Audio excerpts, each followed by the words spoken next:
얼마 전에 삼성그룹 이건희 회장이 별세하면서 어마어마한 상속세가 화제가 됐어요. 10조가 넘을 수도 있다고 하는데요. 아직 정확한 액수는 나오지 않아서. 그런데 그러다 보니까 이제 또 상속세를 감면해줘야 된다는 주장까지 나오고 있습니다. 우리나라 상속세가 어떤가요? 일반적으로 그렇게 많이 부담이 되나요? 우리나라가 지금 그 측정한 최고 상속세율은 50%입니다. 근데 네. 여러 가지 상속세 공제 혜택들이 있기 때문에 사실상 이 부분들을 다 적용해 보면 상속 재산이 10억 원이 넘지 않으면 사실 상속세 부과가 거의 이루어지지 않거든요. 네. 근데 요즘 집값이 너무 오르다 보니까 부동산 음, 한 채 가액이 2, 30억이 될 수도 있단 말이에요. 예. 그렇죠. 그래서 이 부분은 미리 이제 상속세와 관련된 부분에 대해서 미리 좀 충분한 검토와 법률적인 조언을 좀 받아야 될 것 같습니다. 네. 그리고 또 상속세는 사실 이제 공제와 관련된 조항들이 많이 있어서요. 이 기회에 내가 이제 사망할 경우 내지는 우리 부모님이 사망할 경우에 우리가 상속세를 내야 되는 대상이 되는지 안 되는지 한 번 정도 전문가하고 한번 상담을 해보시는 것도 좋을 것 같네요. 자, 오늘 준비된 사연부터 들어보고 자세한 얘기 나눠볼게요. 저는 호르몬이 슬하에서 2살 터울의 형과 함께 자랐습니다. 군 제대 후 집으로 돌아온 형은 취업을 하려고 몇 년을 노력했으나 뜻대로 되지 않았고 결국 마음의 병까지 앓게 되었습니다. 그러다 지금으로부터 2년 전 형이 집을 나가 돌아오지 않는 일이 발생했습니다. 형은 연락 두절 상태가 되었고 그때부터 저와 어머니는 형의 친구, 지인, 아르바이트를 했던 가게 온갖 곳을 찾아 헤맸습니다. 그러나 형을 찾지 못했고 형이 어디로 갔는지 단서조차 발견할 수 없었습니다. 형을 그리워하던 어머니는 슬픔과 충격을 이기지 못하고 얼마 전 그만 돌아가시고 말았습니다.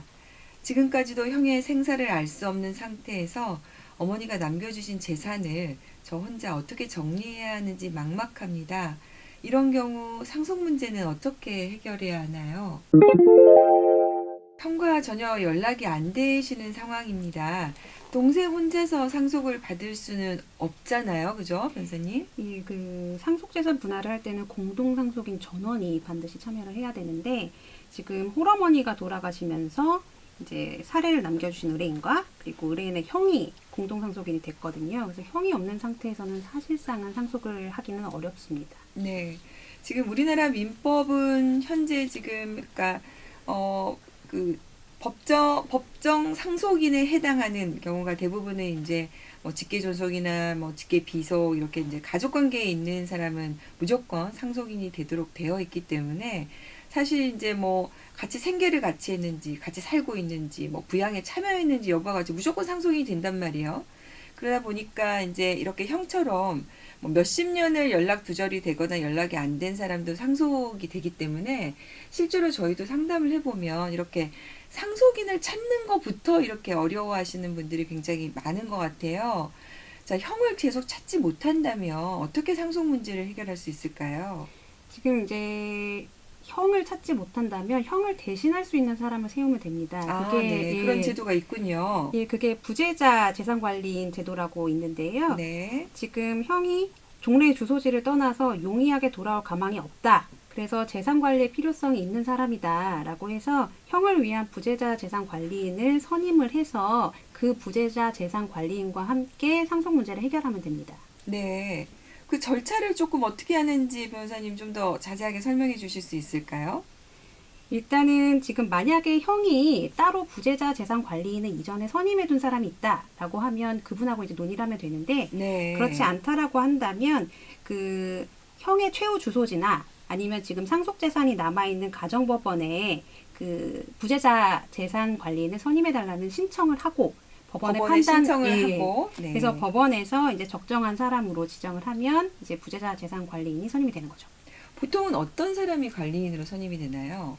부재자랑 가까운 친족이 선임되는 게 일반적이긴 합니다만 부재자랑 예를 들어서 지금처럼 재산을 나눠야 된다던가 음, 하는 이해관계가 충돌되는 사람은 재산관리인으로 선임되기는 좀 그렇고요. 네. 변호사나 회계사와 같은 전문인, 부재자 재산 관리인이 선임되기도 합니다. 그러면 우리 사례에서는 부재자인 경우에 지금 형하고 동생이 있는 경우, 동생은 지금 재산관리인으로 선임되기가 어려울까요? 네, 동생이 지금 공동상속인으로서 재산을 나눠야 되는 사람이기 때문에 네. 동생은 이 경우에는 아무래도 지정이 어려울 것 같습니다. 그럼 만약에 이제 신청을 동생이 하는데 부재자 재산관리인으로 누구로 할지 이렇게 생각하고 있는 사람이 있다면 그걸 법원에 신청하면 법원에서 좀 인정을 해줄까요? 법원이 무조건 이 사람을 부재자 재산 관리인으로 선임해달라고 해서 이 사람을 바로 선임하는 것은 아니고요. 네. 법원에서 이 사람이 과연 부재자의 재산을 제대로 관리할 수 있는 사람인지 여러 가지 요건을 살펴서 적정한 사람을 지정하게 됩니다. 네. 아까 변호사님이 이제 그 주소지에 부재자의 마지막 주소가 국내에 이제 있었으면은 그 부재자의 최후 주소지나 그다음에 상속재산의 소재지 가정법원에 아까 하신다고 말씀 주셨잖아요. 예. 그러면은 만약에 부재자의 마지막 주소가 알 수 없으면 어떻게 합니까? 그때는 그 서울가정법원이 관할 법원이다. 아, 네. 그러면은 이제 그 법원에서 그 여부를 확인을 하는 건데 법원에서 그러면은 부재자인지 아닌지를 잘 모르잖아요. 그러면 어떤 절차를 통해서 확인을 하나요? 이 사람이 국내에 있는지 아니면 뭐 해외에 출국을 한 상태인지 확인하기 위해서 출입국 관리소에 사실조회 신청을 하기도 하고요. 아니면 뭐 소득이라던가 건강보험 상태가 어떻게 되어 있는지를 확인하기 위해서 건강보험공단에 조회 신청을 하기도 합니다. 네. 통신사 조회를 하기도 하고요. 그러면 이제 부재자 관리인을 선임하고 했을 때 내가 모든 정보를 다 가지고 있어야만 신청을 하는 게 아니고 일단 신청을 하면 그런 것들을 법원을 통해서 밝혀나갈 수도 있는 거군요. 네, 그렇습니다. 네. 자, 부재자 재산 관리인이 선임이 되었다면 그럼 그 다음에 바로 상속 절차가 진행될 수 있습니까? 이게 상속 재산 분할 협의를 한다던가 아니면 뭐 소송을 수행한다던가 하는 부분은 부재자의 재산을 처분하는 행위거든요. 네. 그래서 부재자 재산 관리인이 무조건 여기에 바로 참석할 수 있는 게 아니라 법원에서 이 상속 재산 분할을 해도 된다라는 허가를 해줘야지만 진행이 가능합니다. 네. 근데 이제 이런 절차는 부재자 재산 관리인이 이제 법원과 같이 해서 밟아가는 거겠죠? 예, 그렇습니다. 재산 관리인이 법원에 허가를 신청을 하고 네. 법원이 허가를 하면 그 다음에 이제 협의에 참여하고 이런 네. 절차를 밟아가겠네요. 그리고 사연 속의 동생은 우선 이제 상속 정리를 하기 위해서 부재자 재산 관리인 선임부터 알아보면 되는 겁니까? 네, 부재자 재산 관리인이 있는지를 먼저 알아보고 형이 선임한 부재자 재산 관리인이 없다면 그때는 이제 가정법원에 부재자 재산 관리인을 선임을 하고 그분이 이제 허가를 또 받아서 상속 재산 분할 협의를 진행해야겠죠. 네. 근데 이제 우리 사례를 보면 물론 형에 대해서 굉장히 안타깝기는 해요. 안타깝기는 한데 사실 이제 상속 재산을 나누다 보면은 또 이렇게 안타까운 경우도 있지만 그냥 무작정 연락이 안 돼서 나 몰라라 하시는 분들도 있잖아요. 그러면 이제 남아있는 동생과 같은 분들이 이렇게 남아있는 재산에 대해서 상속 재산에 대해서 본인이 기여한 부분을 좀 주장할 수도 있을 것 같은데 이럴 경우에 재산분할 협의에서 어떤 내용을 얘기해 볼 수 있을까요? 뭐 예를 들어서 내가 홀어머니를 아무런 뭐 대가도 받지 않고 뭐 간병을 하고 어머니의 재산에 내가 내 재산을 투입하면서까지 적극적으로 기여했다 이런 부분들을 입증을 해서 내가 이만큼의 기여분을 더 가져가야 된다라는 주장을 할 수는 있겠죠. 네. 그러면 이제 그거는 상속재산 분할 협의에 들어가서 거기에서 기여분을 통해서 주장하면 그 기여분을 법원에서 인정을 해주고 그 나머지를 가지고 또 상속재산을 분할하고 이런 절차를 밟아가면 되겠네요.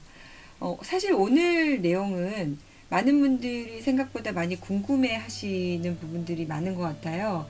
왜냐하면 막상 이렇게 돌아가시고 나면은 찾아야 될 상속인들이 너무 많아서 특히 또 해외에 가 계신 분들이 많아서 어떻게 절차가 좀 궁금해 하실 좋은 정보 변호사님 소개해 주신 것 같습니다. 변호사님 감사드리고요. 다음에 또 부탁드릴게요. 네, 감사합니다.